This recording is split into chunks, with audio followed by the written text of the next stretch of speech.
Salve, salve nação alvinegra, começando mais um vídeo aqui no canal John do Timão.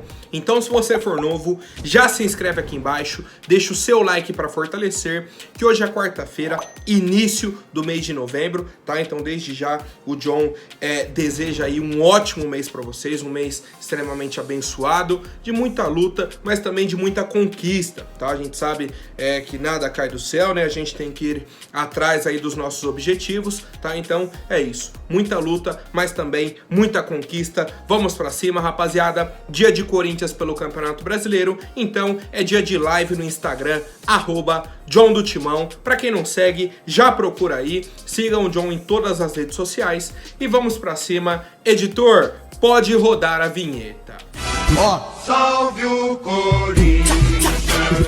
Bom, rapaziada, já aproveitando aí a rodada do Campeonato Brasileiro, o John traz aqui a parceira do canal, iBet.com, certo? A casa de apostas aí com as melhores odds do mercado. O John já fez a aposta dele, certo? Empate ou vitória do Corinthians e também na vitória do Flamengo contra a equipe do Santos, certo? Temos outras partidas aí do campeonato, né? Que são importantes aí para quem quiser apostar. Fiquem à vontade, vamos para cima. O link do John está aqui na descrição ou no comentário fixado. Vocês entram lá, se cadastram. Os novos membros ganham bônus exclusivos, tá? Então aproveitem. Temos muitas recompensas, promoções e muito mais lá na iBet. Certo, rapaziada? iBet.com, a sua casa de apostas.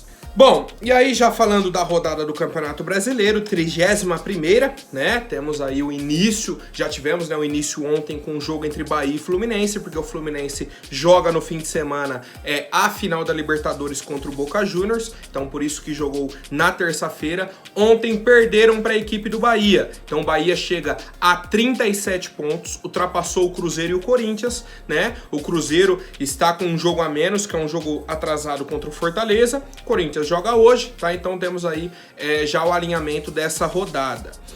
Temos o São Paulo com 39 pontos, Cuiabá, né, 40, São Paulo 39, Inter 38, Bahia, Cruzeiro e Corinthians 37, Santos 34 e aí inicia a zona do rebaixamento, Goiás 32, Vasco 31 pontos, tá? O Internacional pega o América Mineiro, que é o último colocado, o Corinthians pega o Atlético Paranaense, o Flamengo enfrenta o Santos, tá? Então um jogo aí é difícil para a equipe do Santos. O Coritiba pega o Grêmio, Atlético Mineiro e Fortaleza também hoje, e o jogo entre o líder e o vice-líder do Campeonato Brasileiro, Botafogo e Palmeiras. Amanhã teremos Cuiabá e Vasco, Goiás e Bragantino, São Paulo e Cruzeiro, tá? Então essa aí é a rodada do Campeonato Brasileiro. E o Corinthians ontem fez o último treinamento tático, né? Pensando aí na equipe do Atlético Paranaense, nessa preparação para a partida de hoje, que acontece às 19 horas, tá? Anotem na agenda, o jogo é às 19 horas, 7 horas da noite, certo? Então o horário mais cedo aí do jogo de hoje, tá? Já temos dois problemas da equipe, tá? Dois jogadores aí que desfalcam o nosso time, Fausto Vera e o Fábio Santos.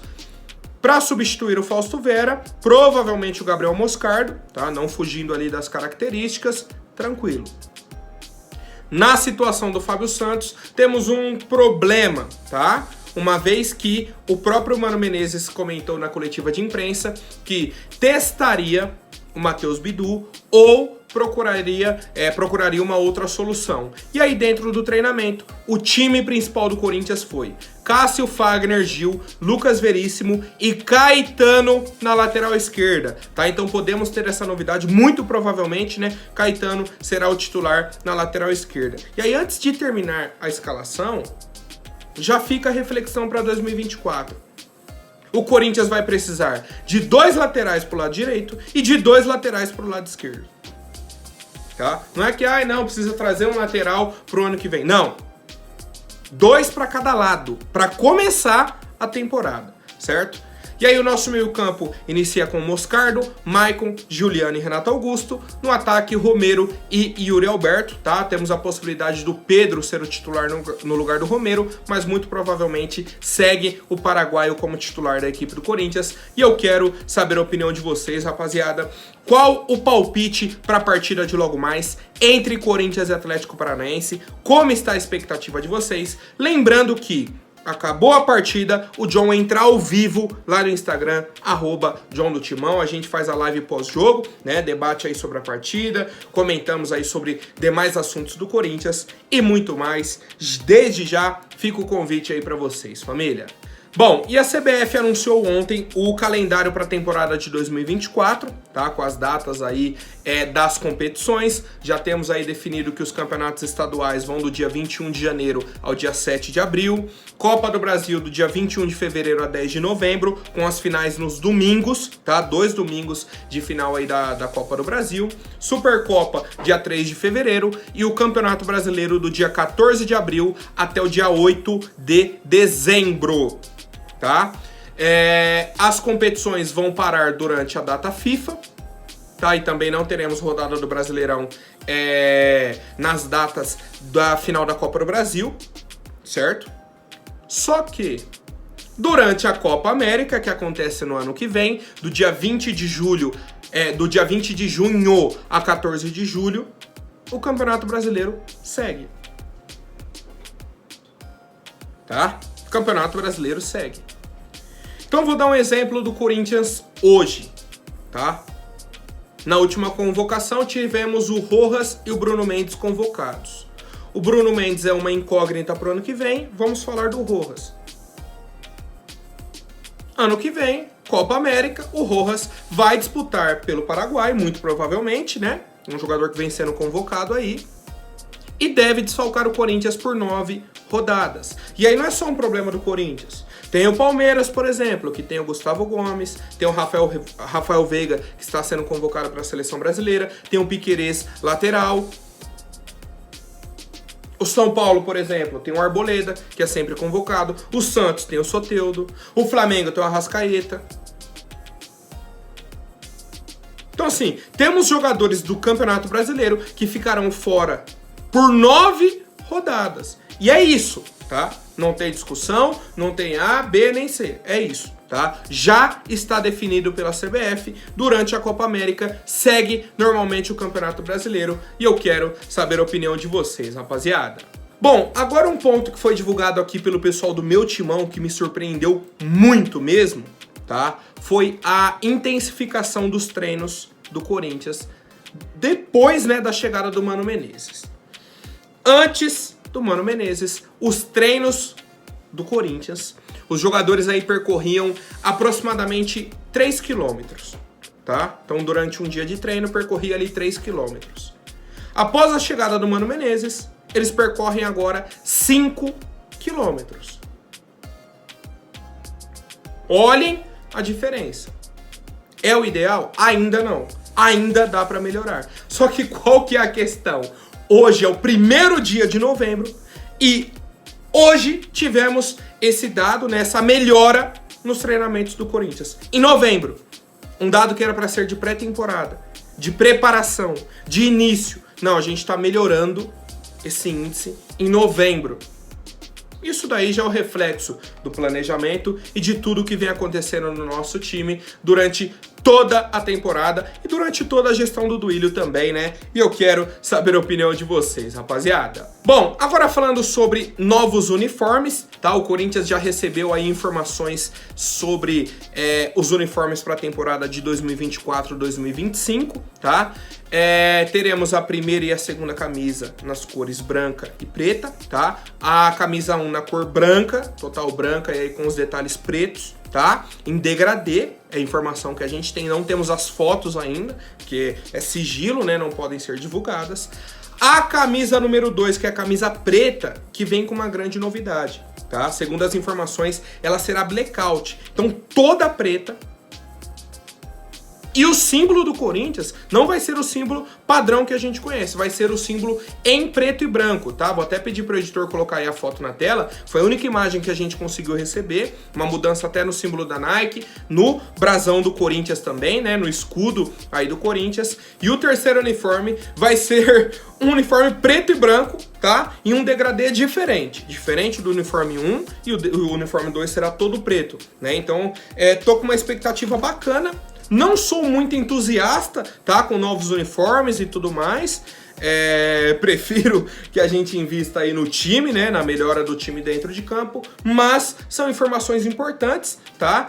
Principalmente essa mudança aí no escudo do Corinthians, né, nas cores estampadas no escudo. Mas é isso, rapaziada. Quero saber o que acharam dessas ideias, né, e o que vocês esperam também desses novos uniformes pro ano que vem da equipe do Corinthians. Bom, família, agora falando sobre a situação do Renato Augusto com o senhor Mano Menezes. O Mano Menezes chegou e aí já se criou uma expectativa. Pô, o Mano Menezes vai fazer uma limpa no Corinthians. Calma lá. Só dá pra fazer uma limpa quando você está com a janela de transferências aberta, podendo negociar jogadores, podendo contratar jogadores. Mano Menezes disse, ó, a partir de agora, vou começar a fazer uma avaliação desses jogadores. Uma avaliação do zero. O que eles fizeram de janeiro até setembro, não importa pra mim. Quem foi bem, quem foi mal, quem oscilou, quem tá no melhor momento, quem não tá. Vou observar de agora até o fim do ano pra fazer a minha avaliação. E aí a gente monta o planejamento pra 2024, tá? Foram palavras do Mano Menezes. E aí, isso incomodou o senhor Renato Augusto, tá? Segundo a informação do PVC. Por quê? Porque o Renato Augusto já estava com as conversas encaminhadas para renovação de contrato, na época do Luxemburgo. O Luxemburgo já meio que tinha garantido a permanência do Renato. O Renato estava bem tranquilo, vou renovar. Era um dos que mais estavam garantidos ali. E aí a situação mudou. Agora o Renato está como qualquer outro jogador do Corinthians. Está aguardando a definição do campeonato para avaliação do Mano Menezes.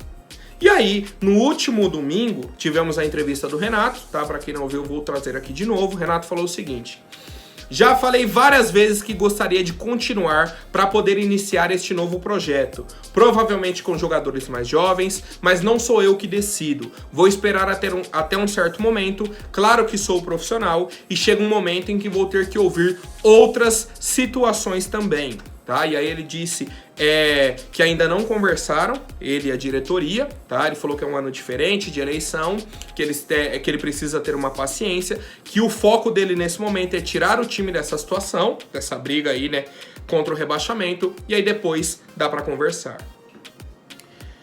Pô, mas o Renato está desconfortável com essa situação, não está feliz com essa primeira tomada de decisão no Mano Menezes. A resposta pro Renato é muito simples: joga a bola.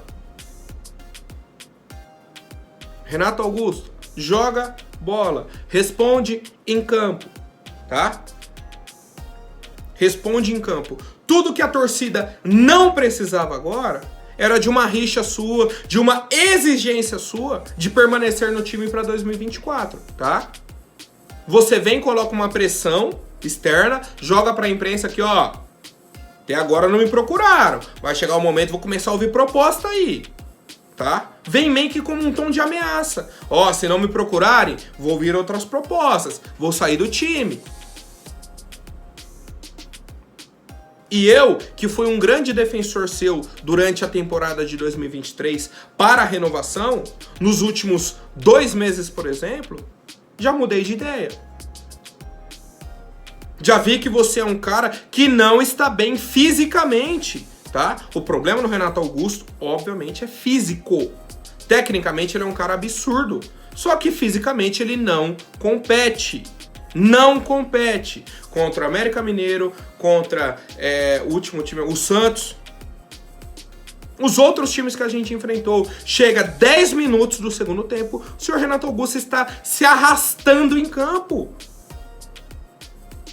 Então, assim, é um jogador de muita qualidade, só que fisicamente não está bem, não aguenta uma sequência de 3, 4 jogos. E aí? E aí? Será que ele aceitaria reduzir o salário, ser um cara ali para ajudar a equipe no segundo tempo? Ele aceitaria isso? Ganhar metade do que ele ganha? Menos que a metade? Será que ele aceitaria?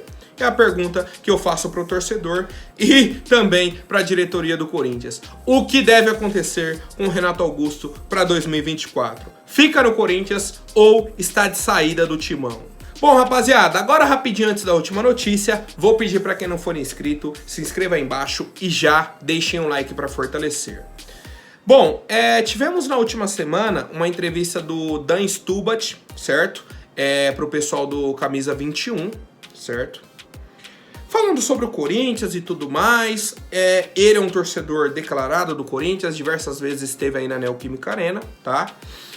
E aí ele comentou sobre essa reviravolta na história do Corinthians, certo? Ele falou o seguinte, pô, não dá pra gente como torcedor aceitar que a briga do Corinthians seja não cair pra Série B. Ah, o Corinthians não caiu pra Série B, beleza, tô feliz, tô tranquilo. Não dá. Não dá, tá?